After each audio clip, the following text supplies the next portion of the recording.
Hey there folks, and welcome to this video. And in this video I'm actually going to posit a question to you guys, because I've been thinking about this quite a bit recently. I've been working on my best drivers list for last year, and I'm looking forward to presenting that when it's ready to be presented, and hopefully that'll be soon. But what I've been thinking about is, how do we measure the greatest? How do we measure who is up there at the moment? And should we reward people more for when they cross disciplines? I was recently reading an article on the race which ranks the British world champions of F1, and it puts Jim Clark first compared to Sir Lewis Hamilton. And if I am to borrow the words of the article written by Andrew van der Bert, they say that it's because he's certainly one of the most versatile, and his combination with Colin Chapman is one of the most celebrated in all sports. Incredibly fast, smooth, and light on his equipment, he set the standard in his era, and the fact that he's still so revered almost 60 years since his tragic early death speaks volumes about the impact he made on sport and all those who witnessed him in action. In comparison, the reason why Lewis Hamilton's been dropped down, supposedly, is because of his struggles in the ground effect era. Now, interestingly, in the comments section, I saw somebody point out the lost titles in 07, 16, and 21. Which I would disagree with. I would say 07, remember he tied with Alonso for second. Now, yeah, China, yes. But I would say that Lewis was probably the best driver that season. 16, well, Malaysia. And 21, Max made the most of when he had the best car, Lewis made the most of when he had the best car, and had it not been for an Australian not reading the rulebook, allegedly, he would have been an 8-time champion. Now, that's not to say that I disagree with the article. I'm a massive Lewis Hamilton fan, but I think Jim Clark transcends. And likewise, I think the same for Graham Hill and Sir Jackie Stewart. But I think you can't measure them on the same metric. And the way I look at it now is I look to two athletes who are close to me in age, actually. Two who, from a young age, have just loved racing. They were brought into the disciplines that their fathers competed in. They far surpassed their event-winning fathers to become world champions, multiple-time world champions in both cases, and now they are looking for the new challenges, in theory. One already is, and the other one is much rumoured to be. And they are Carlo Rosberg and Max Verstappen. Rosberg has been entertaining these a lot more, and now maybe that's because at the same time rallying is a shorter calendar. But yeah, the switch across to Super Formula, I'll be interested to see how he does with that. He genuinely, and I think a lot of athletes say this, a lot of racing drivers say this, can make the switch to F1. I'd be interested to see that. Verstappen, he's looking at sports car racing. I hope that we would see, a few years down the line, the Verstappens in a car, the Magnusens in a car, against each other, or maybe even they all share a car. But it's that I think transcends the level. I think at the same time, we do play into a historical bias in a way.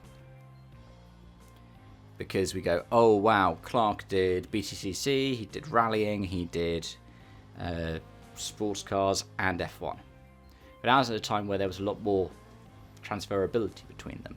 It was at a time where if you were the absolute best, you could just put a little more effort off the track. And you see that with Hill, you see that with Stewart. The mass professionalisation of motorsport is what makes these more difficult to maintain. So, as drivers have gotten more specialised, especially in their particular disciplines, as Schumacher pioneered the mass training regiment that he, I would argue, did pioneer, he built on that next level from Senna. And I would say that Hamilton was the next one to transcend what Michael did. I'd say Alonso did what Michael did better.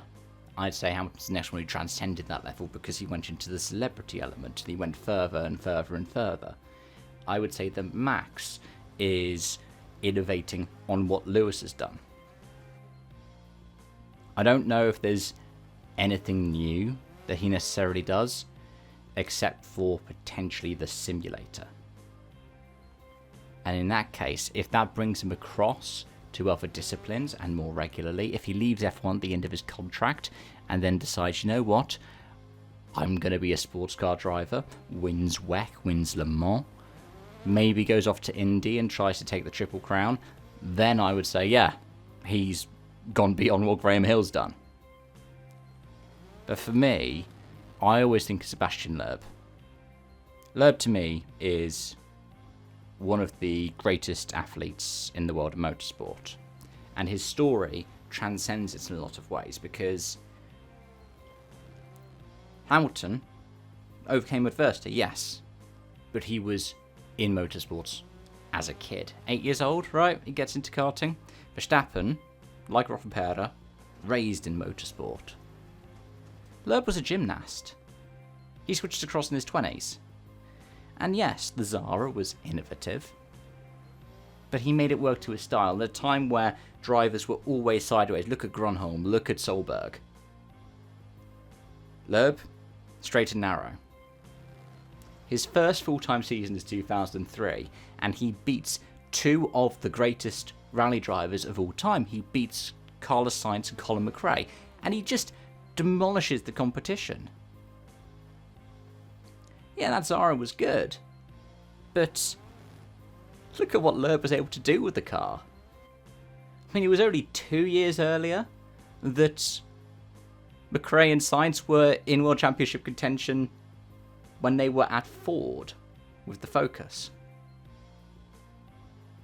And Loeb's able to just eviscerate them. He brings the level up much like Schumacher did in F1. I wish we could see what Loeb had done in F1, but the FIA wouldn't allow it. Now we have Rosberg looking to do that, and I think that he will be as good as Loeb would have been. The question mark for me is, what will happen when Verstappen steps outside of F1? He's been good in those sports cars, but right now he's been limited in competition. He's done, one GT3 race and a couple of GT4 races, one of those GT4 races being power limited. Let's have some shorter calendars, so the drivers can go off and do all these fun things. Let me know your thoughts in the comment section down below about what I said and what you think makes a great driver. And till next time, it's bye-bye for now.